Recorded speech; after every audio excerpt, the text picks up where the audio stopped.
ছি ছি ছি ছি ছি, মুসলমানের বাচ্চা এত বড় জানোয়ার হয় কেমনে?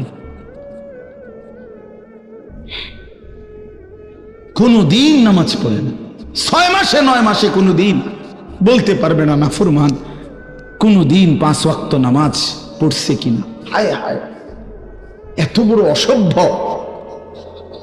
মায়ের সন্তান হয় কেমনে, বাবার সন্তান হয় কেমনে? চিন্তা কর, কোনো কিছুই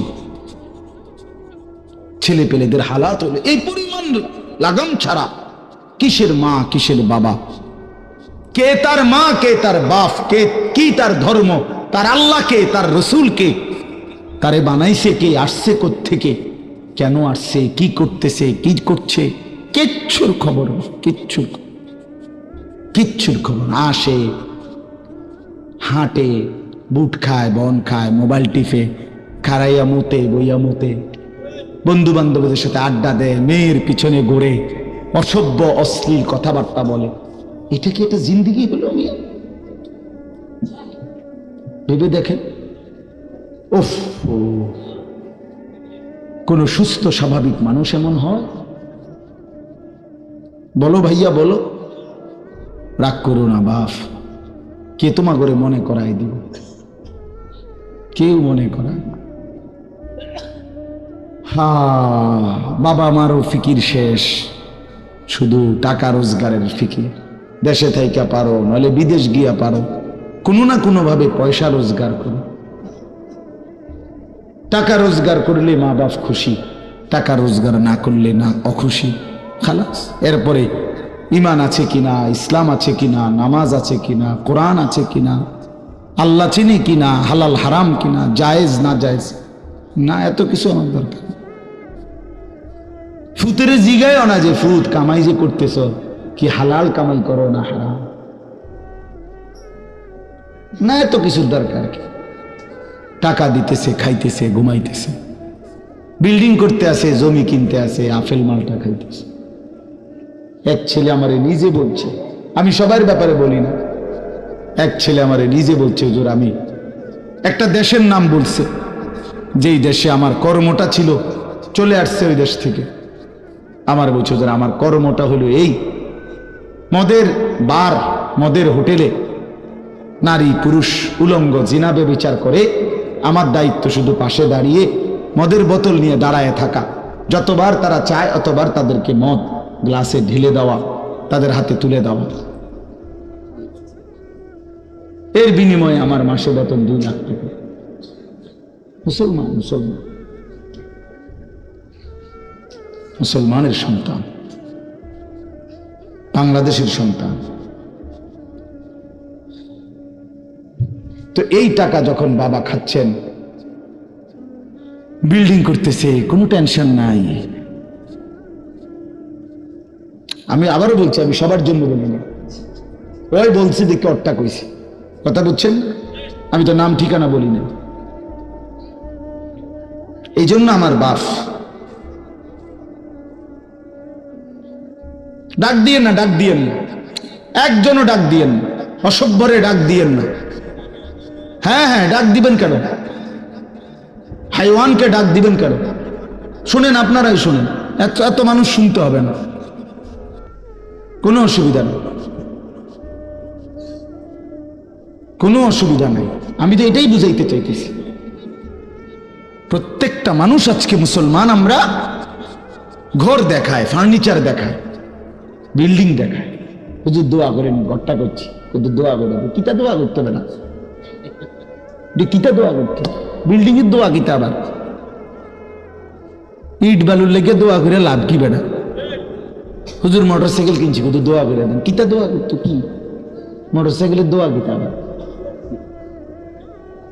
আজীব লাগে না? বাস্তব এগুলো ছাদ ডালাই দিন আজকে, হুজুর কত দোয়া করে দেন, ছাদ ডালাই দোয়া। হ্যাঁ, ওটা ছাদ ডালাই করে, ওটার ফুতে মোবাইলে অশ্লীল উলঙ্গ ছবি দেখে, ওটার সন্তান উনি দাঁড়াইয়া রয়েছে মিস্ত্রির সামনে, ওনার গাম বাইয়া বাইয়া পড়তেছে ছাদ ডালাইয়ের দিন, আর অসভ্য জানোয়ার সন্তান বন্ধুদের সাথে উলঙ্গ ছবি দেখতেছে। ওই জানোয়ারের জন্য উনি ছাদ ডালাই দিচ্ছে। ওই হাইওয়ানের জন্য উনি ঘর করে দিয়ে যেতেছে, উনি কবরে জায়গা ঘর করে দিয়ে গেছে, এর জন্য ঘর করলেন? ছি ছি ছি ছি ছি। আমার দেওয়া ঘরে আমার কষ্টের কমাইয়ে এখানে বসে বসে রঙিন ছবি দেখবে, উলঙ্গ দৃশ্য দেখবে ঘরে শুয়া শুয়া সারা রাত, এর জন্যই আমার জীবনের এই অর্জন, এই ছিল আমার উপার্জনের উদ্দেশ্য। আহ, কতবার বললে বুঝবেন? কেমনে বললে বুঝবেন? কারে বললে বুঝবেন? আল্লাহ মাফ করে দেন। চলেন বাপ, তো বলতেছিলাম আল্লাহ তাআলা ইসরাফিল আলাইহিস সালামকে বলবেন আবার ফু দাও, তো তিনি দ্বিতীয়বারের মতো ফু দিলে জমিন আবার ভূমিকম্প শুরু হবে। এই ভূমিকম্পে জমিন কাঁপতে কাঁপতে এইবার জমিনের তলদেশে ওই প্রথমবার ফু দেওয়াতে ভূমিকম্প কাঁপতে কাঁপতে সব উপরে যা ছিল সব নিচে চলে গেছে, মনে আছে নি? এটা কইছি। তাহলে উপরটা কি? ফাঁকা। এইবার নিচে যা ছিল সব উপরে চলে আসলো। এই আসলেই এটা হাসরের মাঠ। সমস্ত নিচের জিনিস যা কিছু, একেবারে মানুষ, গরু, ছাগল, হাঁস, মুরগা, জিন, ইনসান, গদ, দুয়ার, বাজার, ব্যবসা, দোকান, টাকা, হীরা, জহরত, মণি, মুক্তা, টাকা পয়সা, অর্থবিত্ত, সব সোজা কথা জমিনের তলদেশের সব কিছু জমিনের উপরে উঠে আসবে। উঠে আসলেই এটা হাসরের মাঠ। এইটা, এই হাসরের মাঠ কোনটা জানেন? এই যেখানে বসে আছেন এখন, এটাই হাসরের মাঠ। এই জমিনের উপরেই হাসরের মাঠ। বাকি শুধু আল্লাহ কোরআন বলছে ইদাল আরদু মুদ্দাত, আমি আল্লাহ জমিনটাকে টেনে আরো লম্বা করে দেব, আরো বড় করে দেবো আর কি, প্রশস্ত করে দেবো। কারণ ওই যে পিসের মানুষ খারাপ লাগবে না? মানুষ তো দাঁড়াইব সেই আদম আলাইহিস সালাম থেকে নিয়া, মানুষ বেশি না? মানুষ, গরু, ছাগল, হাঁস, মুরগা, জিন, ভূত সব খারাপ না, সব দাঁড়াবে তো। এই জন্য আল্লাহ তাআলা বলেন জমিন আমি প্রশস্ত টেনে দিব, লম্বা করে দিব, এতটুকু। বাকি এটাই হাসরের মাঠ, এটাই হাসরের মাঠ। এই কথাটাই এখানে আল্লাহ তাআলা উল্লেখ করছেন। ইদা জুলজিলাতিল আরদু জিলজালাহা, যখন দ্বিতীয়বারের মতো ইসরাফিলের ফু দিলে জমিনের ভূমিকম্প শুরু হবে। ওয়া আখরাজাতিল আরদু আসকালাহা, আল্লাহ তাআলা বলেন তখন জমিন তার তলদেশে যা ছিল সমস্ত জমিনের তলদেশে, এগুলো এতদিন জমিনের বোঝা ছিল, বোঝা মানে মাটির নিচে, এগুলো সে মনে যেন ফুজা কান্দে লইছে। এবার ওয়া আখরাজাতিল আরদু আসকালাহা, জমিন তার বোঝা মানে জমিনের তলদেশে যা ছিল সে এবার তা জমিনের উপরে উঠাই দিবে, উপরে উঠাই দিবে। এরপরে আশ্চর্য কথা শুনেন, এর পরের কথাটার জন্য রাসূলুল্লাহ সাল্লাল্লাহু আলাইহি সাল্লাম হাদিসে বলছেন, এই ভাই শুনেন, ছেলেরা তোমরাও শোনো। নবী সাল্লাল্লাহু আলাইহি সাল্লাম বলেন এই জমিনের তলদেশ থেকে যখন সবকিছু উপরে উঠে আসবে তখন অর্থ সম্পদ, হীরা জহরত, মণি মুক্তা, স্বর্ণ রৌপ্য, এগুলো স্তূপ আকারে উঠে আসবে জমিনের উপরে, মানে হাসরের মাঠে। তো নবীজি একেবারে স্পষ্ট হাদিস, নবীজি সাল্লাল্লাহু আলাইহি সাল্লাম বলেন তখন এই স্বর্ণ রৌপ্য, টাকা পয়সা, হীরা জহরত, এগুলো, এই অর্থ সম্পদগুলো আল্লাহর কুদরতে কথা বলবে। স্বর্ণের টুকরা কথা বলবে, কথা বলবে, রৌপ্যের টুকরা কথা বলবে, এগুলো কথা বলবে। কথা কি বলবে? এগুলো তখন ওই নাফরমান মানুষগুলোকে ডাক দিবে, ডাক দিবে, আইয়ুহাস সারিক, হে চোর, এদিকে আও, এই সম্পদের জন্য চুরি করেছিলে, আজ যা দরকার নাও। আইয়ুহাল কাতি, হে ডাকাত, এদিকে আও,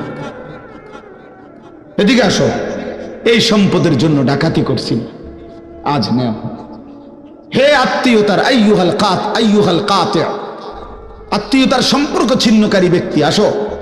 এই জন্য ভাইয়ের সাথে যুদ্ধ করছো, বোনের সম্পদ নষ্ট করছো, চাচারে সম্পত্তি দাও নাই, এই জন্য, এই দুনিয়ার জন্য নাও, এখন নাও, এখন যা লাগে নাও।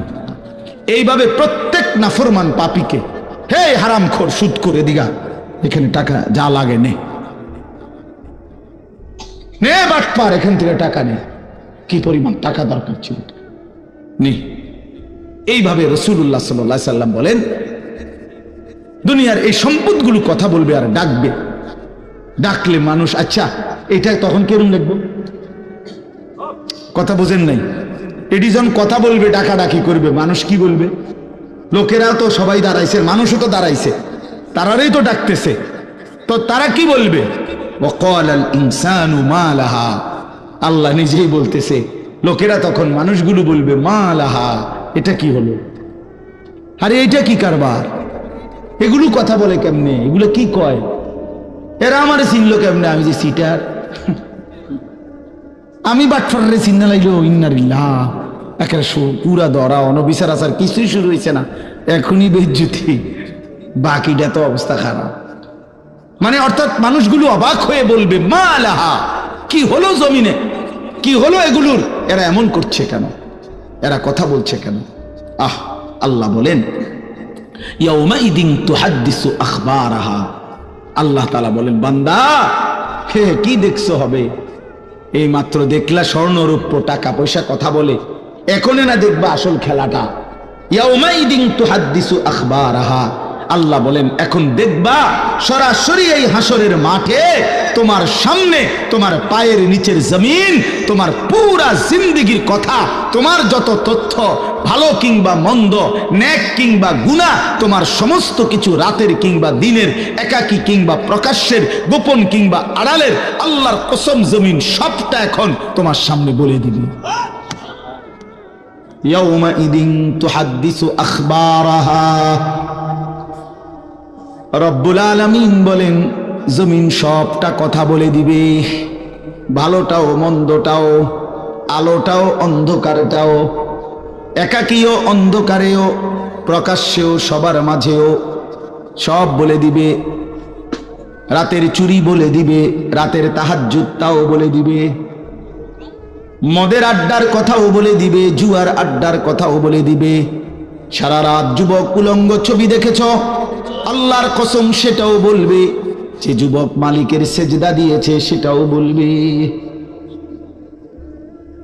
তাহাজ্জুদ শোনাবে, আবার সবার সাথে যে জামাতে নামাজ পড়েছে এটাও বলবে, সব কিছু বলে দিবে।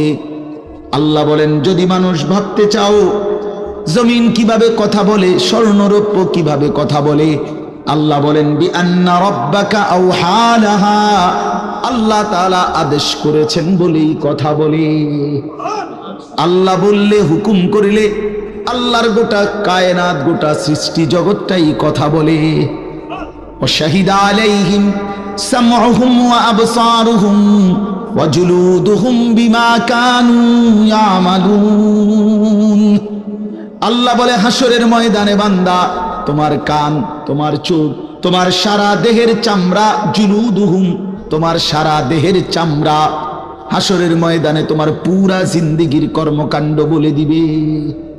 চামড়াগুলো বলবে চামড়া, মানুষের শাহওয়াত চামড়াতে। এই জন্য সমস্ত যৌনতার ঘটনা, অসভ্যতার ঘটনা শরীরের চামড়া বলে দিবে। মানুষের শাহওয়াত চামড়া, কথা বুঝছেন কিনা? হ্যাঁ, চরমে চামড়ার মধ্যে শাহওয়াত, কামনা, বাসনা, যৌন চাহিদা। এই জন্য যত লোক দেখবেন বিভিন্ন হসপিটালে, যত ডাক্তার চর্মরোগের ডাক্তার, তত লোক যৌন রোগেরও ডাক্তার। হ্যাঁ, চর্ম ও যৌন রোগ বিশেষজ্ঞ, এটা একই বিষয়, একই চ্যাপ্টার। চামড়া মানে আল্লাহ তাআলা বলেন তোমার চামড়া বলে দিবে কত রাত, কত দিন নারীর প্রতি অবৈধ আগ্রহ, অশ্লীলতার, বেহায়াপনার, অসভ্যতা করেছিলে।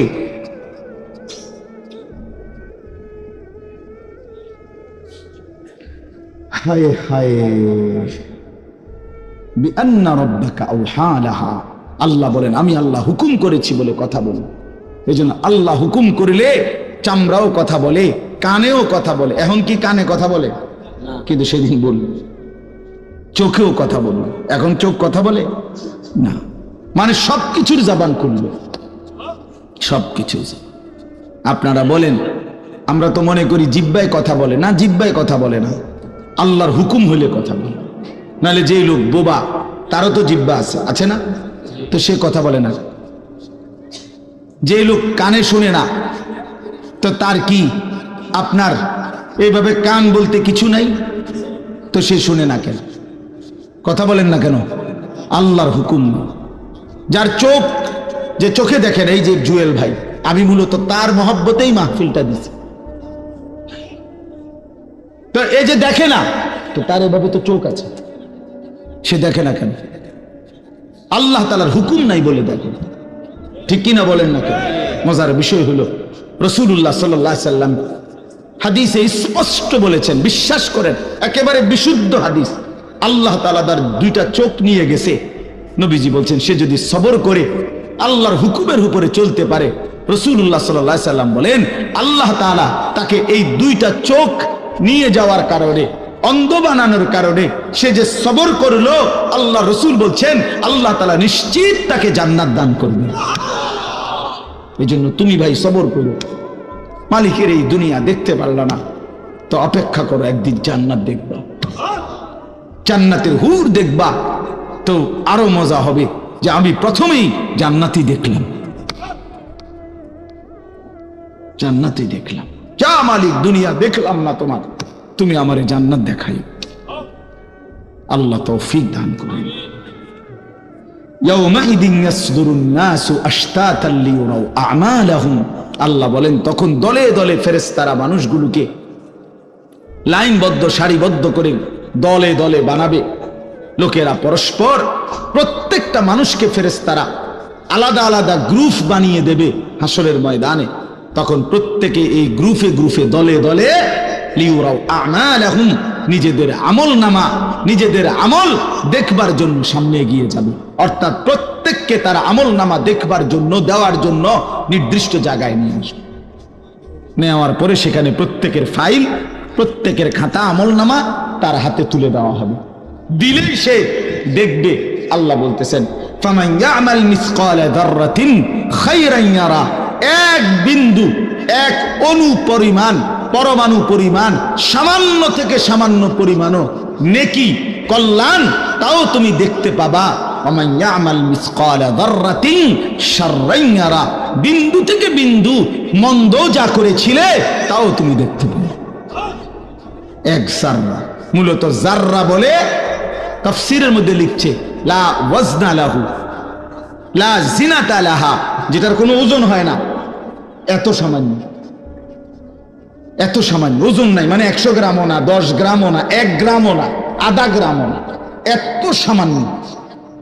এটা কোনো ওজন নাই, ওজন নেই, ওজন আসে না আর কি, ওজনে হয় না, এরে বলে জাররা। তাফসীরের মধ্যে লিখছে, কোন ব্যক্তি, হযরত আব্দুল্লাহ ইবনে আব্বাস বলেন, কোন ব্যক্তি যদি মাটিতে এমনি হাত মারে, মানে হাত লাগাইয়া আবার উঠাই লাইছে, তখন এই যে বালুগুলো লাগছে, এই বালুর যেগুলো হাত থেকে ঝরে পড়ে কণা, এগুলো তার চাইতে সামান্য এক জাররা।